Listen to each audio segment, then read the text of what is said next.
अंग्रेजों के दास्तान में चल रहा था और तमाम रियासतों में भारत बटा हुआ था।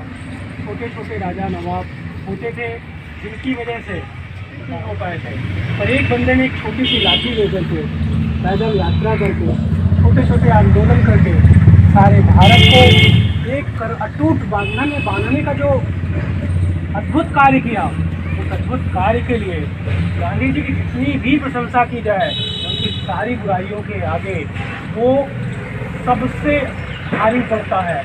क्यों? क्योंकि हमने देखा विखंडित भारत में लोगों को मूर्ख बनाना, उनको ऊपर विजय पाना बहुत आसान था, परंतु जो गांधी जी ने किया, देश तमाम छोटी छोटी रियासतों में बटे होने के साथ साथ जाति और भाषाई रूप से भी अलग था। उस रूप में पूरे देश को एक आंदोलन में पिरो लेना, एक सूत्र में बांध लेना बहुत ही कठिन था, बहुत ही कठिन कार्य था।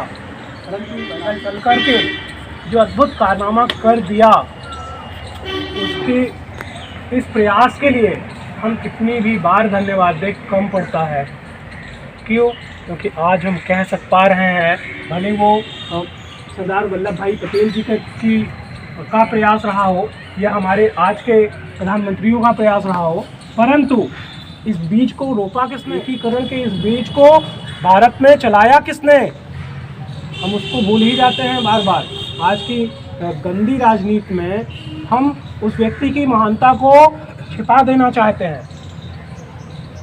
हम बात तो करेंगे किसी की भी, सावरकर की भी बात कर ले, गोडसे की भी बात कर ले, परंतु उस बंदे के योगदान को भुलाया नहीं जा सकता, बिल्कुल भी भुलाया नहीं जा सकता। इसलिए प्रति वर्ष यदि हमारे देश में गांधी जयंती मनाई जा रही है, तो हमारी जिम्मेदारी बनती है कि हम आगे बढ़ करके उस व्यक्ति के योगदान को लोगों तक पहुंचाएं। आदर्शों का तो ये कहेंगे कि कमियां सब में होती हैं, वो कोई भगवान नहीं थे, इंसान के रूप में ही जन्मे थे। तो जो आपको लगे ये गांधी मार्ग हमारे लिए उत्तम है, क्योंकि आज के परिवेश में कहे कि एक थप्पड़ मार दे कोई तो दूसरा गाल आगे कर दो, शायद संभव नहीं है। अगर ऐसा करेंगे तो फिर से एक बार गुलामी की शायद संभव नहीं है। तो कुछ आदर्शों पे हम नहीं भी चल सकते, वक्त के अनुसार चीज़ें परिवर्तनशील होती हैं, तो परिवर्तन करना होगा। परंतु गांधी के जो मूल्य हैं, एक आदर्श ग्राम का सपना, क्योंकि भारत का उत्थान तभी हो सकता है, मैं सिर्फ भारत की ही बात क्यों करूं, किसी भी देश, किसी भी गांव, किसी भी राष्ट्र का उत्थान तभी हो सकता है सामने से लीजिए ना, ऐसे लेते रहिए, उसको दबा दीजिए जाए। और गांधी का जो ग्राम सपना था वो यही था। तो ग्राम रोजगार योजना या ग्राम स्वरोजगार योजना जो जितनी भी थी वो अपने आप में श्रेष्ठ थी।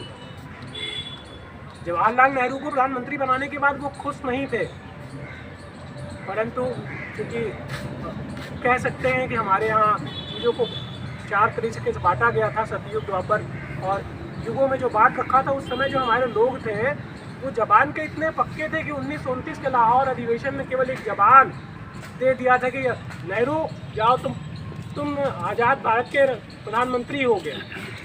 केवल इस एक कॉल के लिए सरदार वल्लभ भाई पटेल, जिनको कि 11 मत मिले थे 13 में से, उन्होंने अपने प्रधानमंत्री पद को त्याग दिया।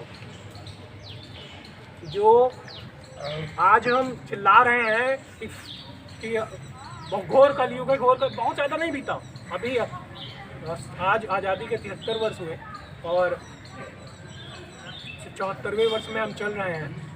इतने ही समय में के पहले ये सारे लोग थे जिन्होंने सतयुग का परिचय कराया था। उन्होंने अपनी बात को रखने के लिए जान देना भी स्वीकार किया, पर बात को वापस नहीं लिया।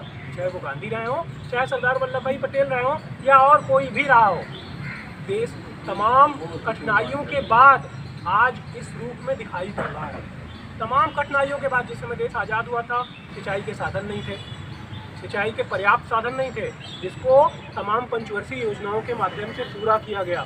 अभी की पंचवर्षीय योजनाओं के माध्यम से हम उत्तर प्रदेश के हालातों पर अगर चर्चा करें तो यहाँ पर आज हमें 24 घंटे बिजली मिल पा रही है। और ये किसी व्यक्ति की देन नहीं है कि हम कहें कि किसी व्यक्ति ने किया है, ये पंचवर्षीयों की देन है, जो गांधी के ही एक सपने का स्वरूप था। हर पंचवर्षीय में विकास के कई पायदानों पर काम किया जाता है। हमारा जो जीडीपी है वो टोटल खर्च का आधा ही है। किस्मत की बात है कि हमारे प्रधानमंत्री जो बजट प्रस्तुत करते हैं वो टोटल सकल आय से दुगना के आसपास होता है, इसीलिए वक्त लग जाता है किसी भी परियोजना को पूरा होने में। अगर आप कहें कि कोई एम्स बने 15 साल बाद, तो पैसे के आवंटन में समय लगता है। कारण कि प्रत्येक वर्ष परियोजना को दुगना करके प्रस्तुत किया जाता है और तब तक में लागत भी बढ़ चुकी होती है। तो इच्छा शक्ति के अभाव में या दूरदर्शिता के अभाव में जो गलत फैसले लिए जा रहे हैं वो निंदनीय हैं। तो हमें निंदा करनी भी होगी और गांधी के सपनों को जीना भी होगा, और उसमें यदि कोई श्रेष्ठ बातें हैं तो वो सम्मिलित भी करना होगा, क्योंकि वक्त परिवर्तनशील है। आज अगर हम गांधी की बात करें तो क्या लाठी लेके चलते रहेंगे क्या? विकास जहाँ पर आज इलेक्ट्रॉनिक ई बाइक से लेकर के इलेक्ट्रॉनिक एरोप्लेन तक बनने की संभावनाएं दिखाई दे रही हैं। सौर ऊर्जा के माध्यम से भी विश्व का विकास संभव दिखाई दे रहा है। तो हम केवल लाठी लेकर नहीं चल सकते, हमें विकास के पायदान पर बदलाव की आवश्यकता है और बदलाव करते रहेंगे, परंतु बदलाव का मूल्य मानवीय मूल्यों का हनन नहीं होना चाहिए। आज के जो हालात हैं वो मानवीय मूल्यों का हनन करके देश को एक वाह्य सपना दिखा करके, अभी कल ही हमारी कुछ अहमदाबाद के लोगों से बात हो रही थी, इस तरीके से देश को गुमराह किया है, फोकस किया जाए, इस तरीके से गुमराह किया है। इस आधार पर हमें यही समझ आता है कि जो गांधी के मूल्य थे वो वर्तमान हालात में जा चुके हैं। इसको हमें जीना होगा, इसको हमें समझना होगा, इसको हमें समझना होगा कि गांधी का जो ग्राम स्वराज सपना था वो क्या सार्थक था या निरर्थक था। यदि सार्थक था, जैसे स्वदेशी आंदोलन देश के युवाओं को बहुत ही आवश्यक है। तो स्वदेशी आंदोलन जगह जगह छोटे छोटे उद्योग जमा करके किए जाते हैं। आज के युवा बेरोजगारी के उस दौर पे गुजर रहे हैं जहां उन्हें इस चीज़ को एहसास कराना होगा कि हमारे पास जो संसाधन हैं हम उनका उपयोग किस प्रकार कर सकते हैं। इसमें लगातार प्रयत्नशील हूँ, जहाँ जो मिल रहा है लोगों तक बांटता भी हूँ और आगे कोशिश भी करूँगा कि गांधी के मूल्यों को भारत में लागू किया जा सके, जिससे युवा का, देश का और हमारा अपने समुदाय का विकास हो सके। हम उन्हीं मूल्यों पर ही केंद्रित होंगे, ना कि सारी की सारी बातों को मानने के लिए बातें।